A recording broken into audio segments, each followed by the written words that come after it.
जीएलचे खड्डे बुजवले नाही, खूप खोदकाम केलं आहे. मग आपण तो वेगळा केला की याच्या रक्कम याच्यासाठीच वापरावे हा एक केला. परंतु तो हेड कधी नव्हता, अगोदरच केला. म्हणजे बाकी महानगरपालिकेत 20-20 वर्षापासून आहे.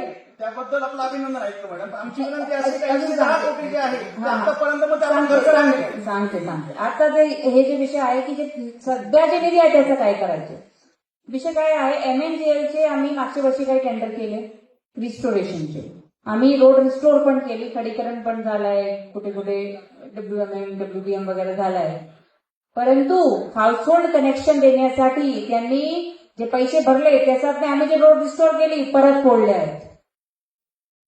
सगळ्यात मोठा मुद्दा आता मग आम्ही काय केला आहे की आता थांबा जरा, याला करू द्या सगळे हाऊसहोल्ड कनेक्शन जेवढे करायचे त्यानंतरच रोड रिस्टोर करू. ते आम्हाला दुबारा पैसे देणार आहे का? आता प्रश्न तोच आहे. आम्ही जर आता रिस्टोर केला परत त्यांनी आता एक्झाम्पल सांगते, बाकी कोणाचंच बोलत नाही.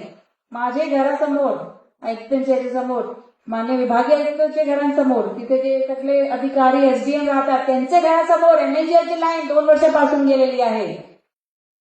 आजपर्यंत कनेक्शन नाही. कनेक्शनसाठी कधी आले? आता ते म्हणताय परवा आले. म्हणजे परवा जेव्हा आले 1 महिन्या अगोदर मी त्याला फोन केला की जा सगळ्या अधिकाऱ्यांच्या घरी जरा विचारा तुम्ही गेले आहे का. आमच्या घरी तर आलेच नाही ते विचारायला. पण आम्ही जेव्हा सांगितलं मग आले आणि मग कनेक्शन आता म्हणाले की आम्ही देतोय. मग ते काय करणार? माझी रोड तोडणार. ती रोड ऑलरेडी आपण बांधली आहे, प्रॉपर रिपेअर केली आहे. ती गेस्ट हाऊसची रोड असते, आपले मुख्यमंत्री साहेब येतात तिथे, गव्हर्नर साहेब येतात, प्रेसिडेंट सगळे तिथे गेस्ट हाऊस मध्येच येतात. ती रोड आपल्याला मेंटेन करावी लागतोय. आम्ही त्यांचे काम मेन पाईपलाईन झाल्यानंतर रिस्टोर केली होती, आता परत फुटणार. किती कनेक्शन होणार त्याच्यावर असं करते तर आम्ही सांगू तुम्हाला कमीत कमी 10 ट्रेंचेस होणार अक्रॉस. त्याचे पैसे ते परत देणार नाही. ते काय म्हणतात आम्ही तर दिले आहे पैसे, परंतु कनेक्शनचे पैसे त्यांनी दिले का? नाही दिले. तर आय थिंक आता त्याच्यावर महासभा आता जे काही एक डिसिजन घेईल की ही गोष्टीला टेक्निकल त्यांच्याकडून आपण तेवढी वसुलीसाठी काहीतरी केली पाहिजे. आता जे पुढची निधी आहे त्याचे मी टेंडर करून 2 महिन्यात काम सुरू करू शकते. पावसाळा संपला की आपण डांबरचं काम सुरू करू शकतो. पण करायचे की नाही किंवा त्यांची वाट पाहिजे की ते आपल्याला हाऊसहोल्ड कनेक्शन पूर्ण करून देणार आणि मग करू. आता सगळा विषय तो आहे.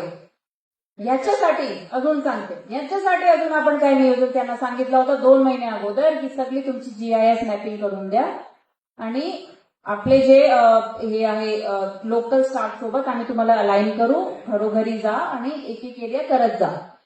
त्यांच्याकडे स्टाफ नाही, ते काही आला नाही म्हणून काल आपण स्पेसिफिकली त्यांचे जे MD साहेब आहे ते मान्य मुख्यमंत्री साहेबांसमोर त्याला बोलवला आणि तिथे पण या विषयावर खूप मोठी चर्चा झाली आहे. तर प्रश्न एवढाच आहे की आता टेंडर करूनही उपयोग आहे की नाही आहे. कारण की हाऊसहोल्ड कनेक्शन तर द्यावं लागेल. कधीपर्यंत त्यांची वाट पाहिजे? आपण फसलो आहोत. नाही,